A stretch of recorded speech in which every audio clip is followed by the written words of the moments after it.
Have you been struggling to find a quality video screen recorder? So have I, until I found this hack. If you are using Windows version 10 or later, it's already on your computer.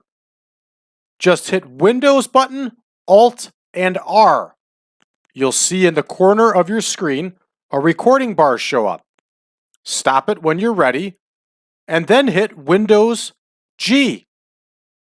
Now watch as you're able to access your video.